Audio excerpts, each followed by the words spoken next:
Hello everybody.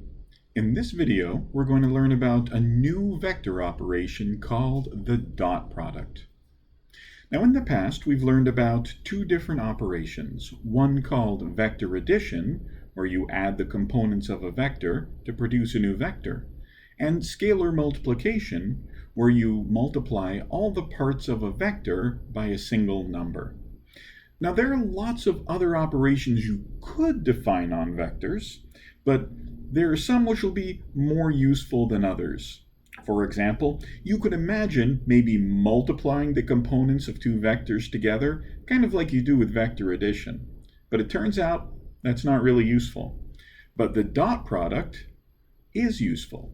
It's a vector operation that combines two vectors and turns them not into a vector, but a single number. When we write the dot product, we use a large dot to distinguish it from the ordinary multiplication dot, which is a little bit smaller. And here's how the dot product's defined. Let's say you have two-dimensional vectors, maybe v and w. V has components v1 and v2, while w has components w1 and w2. The dot product of these vectors is defined to be v1 times w1 plus v2 times w2. That's it. In three dimensions, it's the same idea, except there's a third component. So given a vector v1, v2, v3, and a second vector w1, w2, w3, the dot product of those two vectors is defined to be w1 times v1 plus v2 times w2 plus v3 times w3. And when you're done, since you're adding these things up, you'll get a single number. So here are a few simple examples. Let's say we had the vector 2, 5 dot product with the vector 4, 3. To calculate that, we'll do 2 times 4 plus 5 times 3. That turns into 8 plus 15, which equals 23. So in that case, the dot product is 23. Three dimensions are kind of the same. Let's say we have the vector 3, negative 1, 4 dot product with the vector 2, 7, 3. In this case, to calculate the dot product, we have 3 times 2, negative 1 times 7, and 4 times 3, and we add those all up. We'll get 6 minus 7 plus 12, and that works out to be 11. So the dot product of those two vectors equals 11. And that's how you calculate the dot product. Now, what is it useful for? Well, a couple of things. We're going to see some connections with lengths and angles.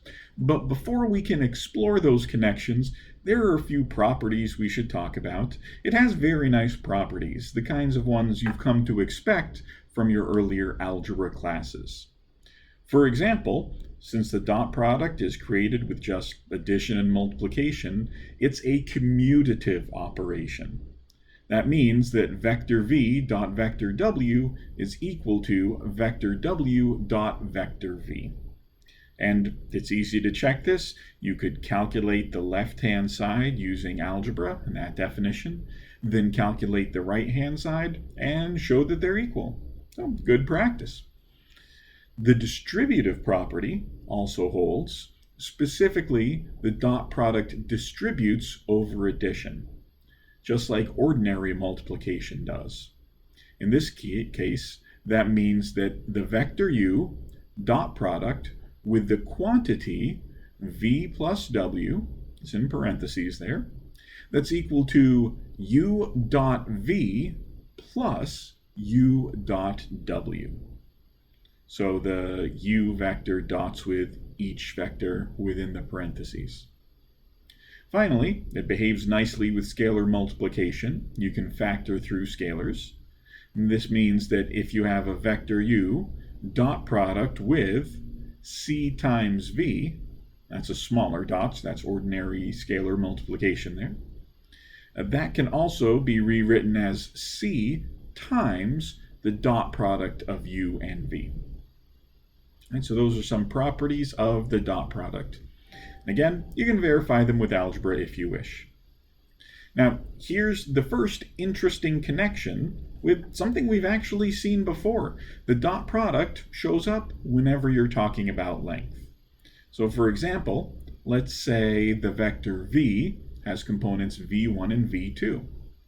Now, we know from previous lessons that the length of the vector v can be calculated using the Pythagorean theorem. So this would be the square root of v1 squared plus v2 squared. Now, what if you did the dot product of a vector with itself? What happens? V dot v, that would be v1 v2 dot v1 v2, and you multiply the first components together, you multiply the second components together, and then you add them all up. What you get is v1 squared plus v2 squared. So v dot v is the same thing as the expression that appears under the square root when you're calculating lengths. So you could rewrite the length of v as the square root of v dot v. Or, which will be more useful to us, is that v dot v, any vector dotted with itself, is equal to the length of the vector squared. Now, there's also a connection with angles. In this case, first, let's remember the Pythagorean theorem. The Pythagorean theorem says, given a right triangle ABC, hypotenuse C, that a squared plus b squared equals c squared. So it relates the lengths of these three sides. However, as we know, it only applies to right triangles. Now, there's another formula, more general, more useful. It's called the law of cosines. And if it was up to me to name things in the mathematics world, which I know it's not, but if it was, I would have called this the generalized Pythagorean theorem, because it looks like the Pythagorean theorem plus an extra term. So this says, given any triangle with side lengths A, B, and C, except it doesn't have to be a right triangle. Let's say that this angle is theta.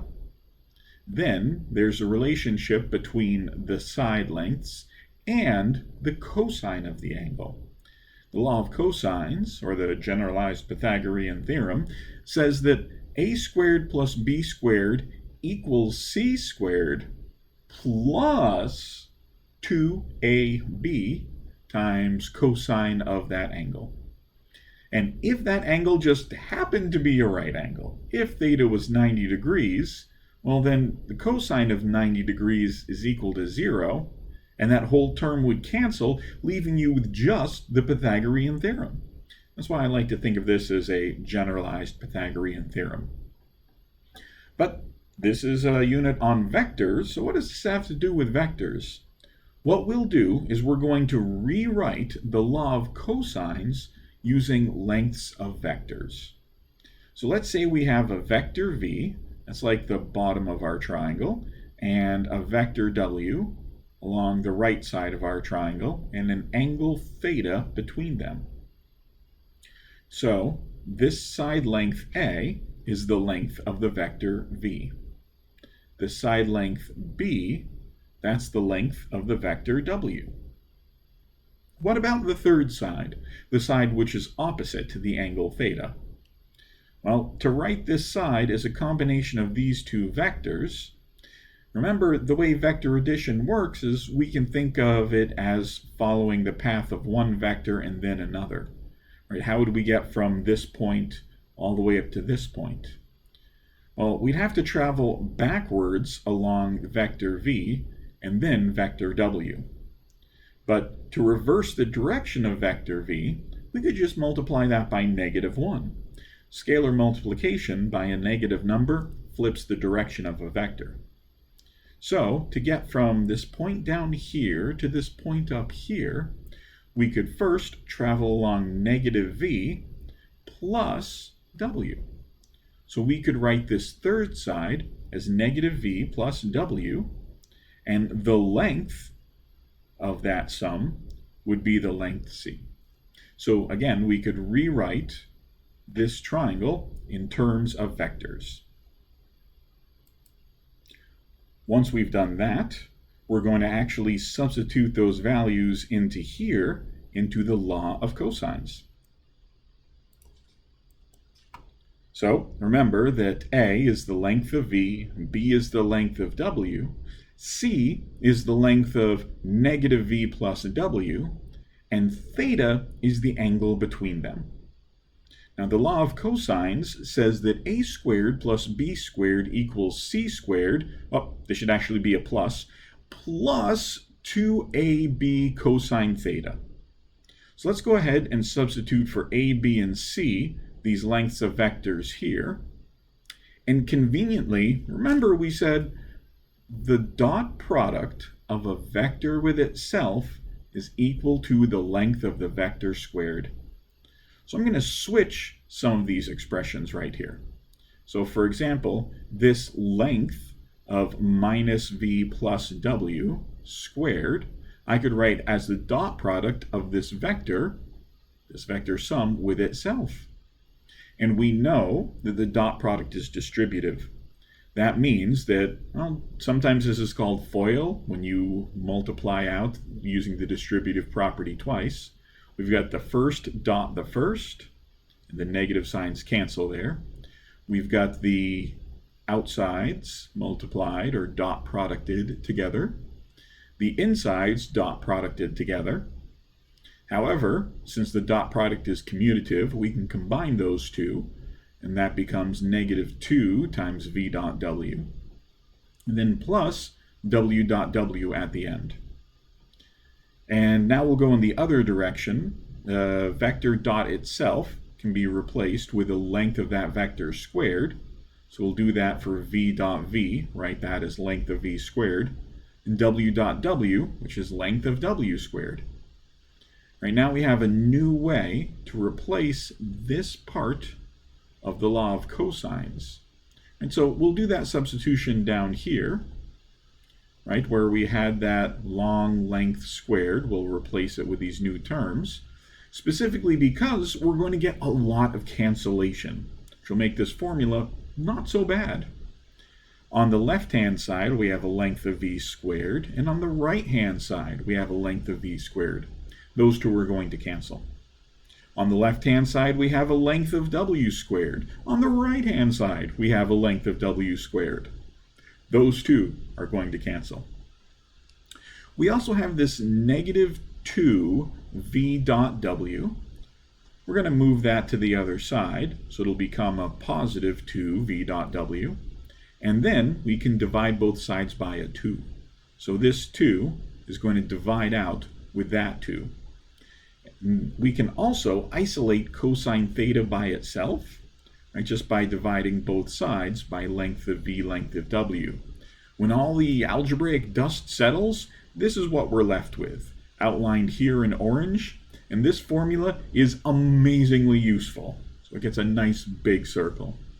You can calculate the cosine of an angle between two vectors with this formula, v dot w divided by the length of v times the length of w. And that's it. That's one way that you can calculate the cosine of an angle between two vectors. And this is actually pretty amazing. These calculations, dot products, just involve addition and multiplication.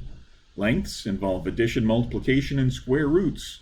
You can now calculate cosines just using algebra. You're not going to need to use your calculators for this at all. So here are some examples to see how this works. Let's say you have two vectors. I have a vector v equal to 3, 1, and a vector w equal to 2, 4. Let's say you want to calculate the angle between these two vectors. We'll call that theta. Well, the formula we have to work with is cosine theta equals v dot w over length of v times length of w. V dot w, let's see, it's going to be 3 times 2 plus 1 times 4 in the numerator. The length of v Let's see, that's going to be the square root of 3 squared plus 1 squared. So the square root of 9 plus 1. Length of W is the square root of 2 squared plus 4 squared. So the square root of 4 plus 16.